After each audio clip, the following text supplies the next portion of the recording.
Hey YouTube, welcome back to Highwayman Trucking and My Way on the Highway. I wanted to do a quick video here today. I'm on my reset up here in Montana, and I had a strap break yesterday, and it's not this particular one, but I'm going to use it as a reference, and I want to talk about load securement. For a lot of you new guys out there especially, oftentimes some of the older guys get complacent and laxed, and I think it's very unsafe.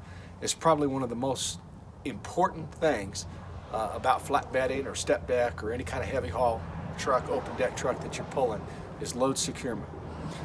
And I was always taught that you should secure your load so that if you roll that truck and trailer, that load's still going to be attached to the deck. And time and time again, I'll pull into a place and somebody will say, well, you don't need that many straps, or you don't need that many chains, or you know, everybody else does it this way. That is my number one thing I hate and get pissed off more than anything else, is when somebody says everybody else does it this way. I don't give three shits, and I'm gonna cuss, what everybody else does, because this is my company, my truck, my trailer, my insurance, and it is my life on the line, my family's livelihood on the line, and on top of all of the financial obligations and responsibilities, I don't want to kill anybody. So I want to go over a few things on load securement, and come along. All right, one thing I want to talk about, you'll see a lot of guys take their winches and they'll have their straps already rolled up on their winches. And the hook will be up here, and they'll just roll the winch strap right under the winch. In my opinion, that's laziness. A lot of the old timer guys will do that, but your strap's out in the elements a lot more than it needs to be. I guess if you work for a company and you're not buying them, then it's not a big deal. But I buy these myself, and I don't want them just sitting out here because I'm too lazy to roll them up every time. So I advise not leaving them on the winches and taking the time to roll them up. Another thing that I want to talk about is how you roll your straps. You'll see that I roll mine with the buckle in, and that's a little different. A lot of guys will actually roll this way, and then what they'll do, the buckle will be on the outside, and they'll go to the other side and they'll hook the buckle in, and then they'll throw it over. Now, I only have winches on the driver's side of my trailer, so I don't like doing it that way. The reason being is I'm going to look at the load and where I want that strap to go, and so I'm going to take it and I'm going to throw it that way, and then I can hook it on the other side and put it this way. But that's the reason I do it. I've had so many guys say, you shouldn't roll your straps that way. There's no damn rule on how you can roll your straps. This is the way that works best for me. It's the easiest, and that's the way that I like to do it. Also, when you're throwing that strap, you've got a little bit more weight, which will carry it. You know, the other day it was really windy out, and that helped me as well. So that's just my 2 cents on how I choose to do it. Again, a lot of the guys will roll from this end, but that's not the way I do it. And the reason is because all my winches are here. If I threw my strap, if I buckled, you know, from the other side, and I threw it over here, I might not be able to winch right there. I might have to move my winches differently than where I want to place them. And so that's just another little 2 cents of me. One thing I'm going to show you here is these right here are, I believe they're 20-foot long dumpster containers, and there's 4 of them, and they all together weigh 24,000 pounds. Each of these straps is weighted for 5,500 pounds, as you can see. Some are 56, depends on the, sorry, these are 54. Okay, 54. I bought some that are 55, 56. It just kind of varies on where you buy them. Another thing to keep in mind is what guys will do, and I'll show you here with this strap that is not legal. And I'm kind of anal retentive on this, and I'll tell you why. My best friend in the world, aside from being a police officer for 25 years, has been commercial vehicle certified. So when I was learning the laws and getting my CDL, read the book and so forth, I asked him a lot of questions, and he was just a plethora of knowledge. Another thing that guys will do is, let's pretend we're on the other side, is they'll take this and they'll put it like that, and they'll go like that. That is 100% illegal. Now, sometimes you might get into a position where you have to do that, and that just is what it is. But overall, your load should not be that way. The reason this is called a rub rail right here. The theory behind that is, if something comes along, it can cut your strap. So they should always be on the inside of the rub rail. What I do on the other side is I'll go down like this, I'll click it up like that, and then it'll go that way. Now, straps. I'm gonna come back to straps in a second because I have another important thing that's really happened to me again yesterday, and I want to talk about that. But load securement, the way the law reads is that you're supposed to have 2 straps within the first 5 feet of the load. And if, I forget exactly how many feet it is, but you should have a strap every 10 feet. I try to go every 6 feet. It's just what makes me feel comfortable, and I'm going to talk about the theory behind that. So you can see my first 2 here, okay? I'm pretty close together. I've got another one here, and a 4th one here. Now for the weight of this container, theoretically I'd only have to have probably 2 straps, okay? But because of the width, you have to have more. But I'm going to tell you why I do it the way I do it. So yesterday, I had this strap here break. And when it broke, it came flying out in traffic. I pulled over real quick and I stopped and replaced it.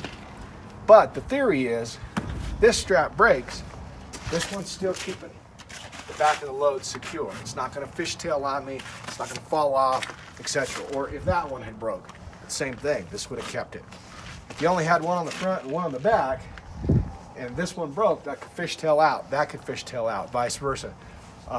So I do kind of overstrap things. This to me is just normal for this load. Take it this way. This section here, this is just one container.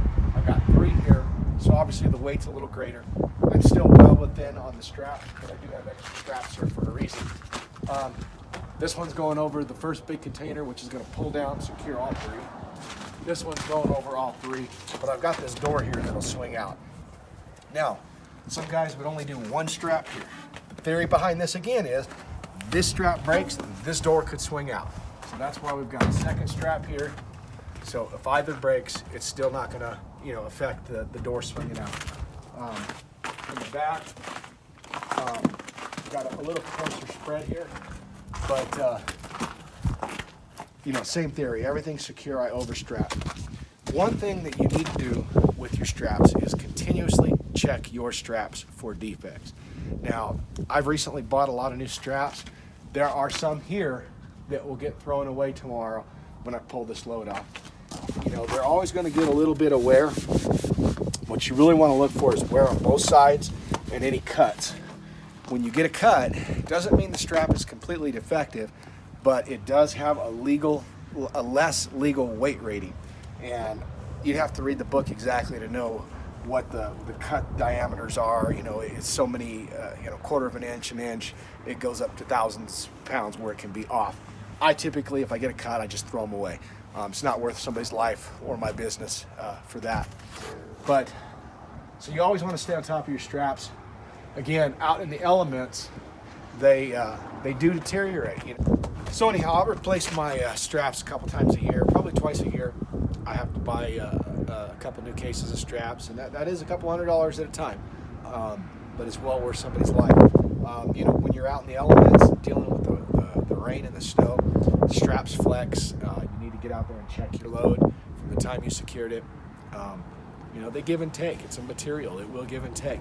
But theoretically, if you have a good strap, and it shouldn't give to the point of ever coming loose on you. But we're gonna go back up front. I want to show you something on this strap here, and we're gonna talk a little bit more.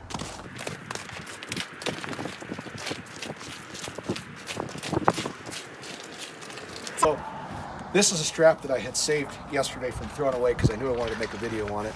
That's got a cut in it. And yes, you could still use this. It's just slightly less weight rated than it would be if it didn't have a cut. Personally, I'm going to throw it away. It's not worth it to me, and just something I'm going to do. These particular straps are the Kinadyne straps. I bought these at a supply place in Phoenix last year, and I bought 2 cases of them at one time, and I'm never going to do that again. And I'll tell you why. Even though I got a great deal on them, it comes out to about $14 a strap. It is always drastically cheaper to buy them from a supply place or a truck store rather than at a truck stop. You know, they're about half of what they are in a truck stop. But the reason that I'm never going to buy them all at once at the same location ever again is due to metal defects. And what happened to me yesterday, and again, it's not on this strap, but I'm using it as an example. So this was on the other side of my trailer, and the buckle broke essentially right there. Literally snapped off. You know, this little piece fell on the side of the road somewhere. This piece flung over my trailer into traffic, and the metal piece hit the ground and broke off again, but there was no cut in where the metal stitched onto the strap. Now, this is a very major brand of straps sold all across the country. This is the 4th one I have had a buckle break on that batch that I bought in Phoenix. Like anything else, I think some of them are made in the USA. I can't really see anymore where this one is, but I guarantee you most of this pot metal, not pot metal, but metal comes from China. Unfortunately, they do not have the same standards and specifications for steel and metal that we do. And when being the 4th one that broke on the buckle scares the hell out of me. Now, when this flew over, the remaining piece of the buckle that was on before it hit the concrete and busted off again, that could have hit somebody's car, somebody's windshield, that could have killed somebody. And, you know, with metal, sometimes they get bad batches.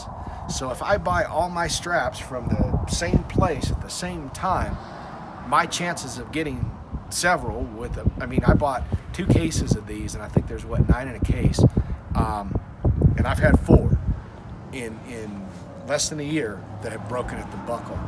So that's a big deal to me. I just bought another 8 of them in Houston last week, and they're a different brand, different place. You know, I'm gonna get down the road some point this week, and I'll probably buy another case, or at least 6 more to replace all that I've thrown out. But that's something you never think about breaking, and I've had 4. You know, you always know the straps can break. I mean, you can see where they get worn, and that cut I showed you, but you just never would dream that the actual metal buckle would break. So anyhow, I'm just gonna roll this back up to make throwing it away a little easier, but this is how I roll them. I roll it on the inside, and I just go like that. I mean, normally I just go wad this up and throw it in the trash can, but I figured I'd show you how I roll them while I do it. You know, I know they have those winches where you can put it on and roll your strap up yourself. I bought 2 of them over the years, threw them both in the trash, just didn't like them, wasn't for me. I don't think that it takes that much time to do this, other than it sucks sometimes when it's cold and the straps are wet and your hands are cold. But anyhow, I just wanted to do that quick video. Load securement, over secure all the time. Do it. It's your life, it's your family's life, it's people on the road's life. You know, it's just a good thing. Take that extra couple of minutes to throw the extra straps, extra chains. You know your working load limit ratings on your straps, on your chains. You know, you could have a strap. I know they've got some new high-dollar straps out there that are like 6,700 pounds, when the average is 54 to 56. Like this 54 here, 54 here rather. But just because the straps, you know, if you buy those high-dollar ones that are 6,500 pounds, always remember the buckle may only be rated for 55. Your rub rail is only rated for 55, like when you're chaining off of it and stuff like that. So you might have, you know, 10,000 pound rated chain, but this rub rail is only rated for 55. That means that this whole thing is only rated for 5,500 pounds. So know the specs on your trailer, the specs on your chains, specs on your straps, your binders, and anything you're going to do. And I always do recommend over securing it. Yes, sometimes it sucks, it takes a little longer. Might be a little more time consuming, but knowing that your load is on there legally and safe is the most important thing. That load's not going to shift, the load's not going to move, everything is going to be exactly the way you put it when you loaded it on, when you go to take it off. And it's just a good policy. I'm a firm believer in it.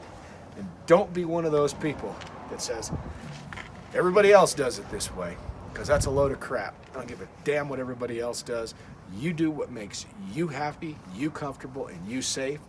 And that's all that's important in this life. So, and that's with anything. So, and that comes from my father-in-law. He's one of those people that hated being told what to do. I like constructive criticism, but don't ever tell me what to do. So anyhow, if you like the video, please subscribe. We're going to try to get out a little bit more today. We've got some content to edit, some videos to make, some things on my mind. Want to be notified of future, ring the bell, and you guys have a great day. We'll see you on the highway.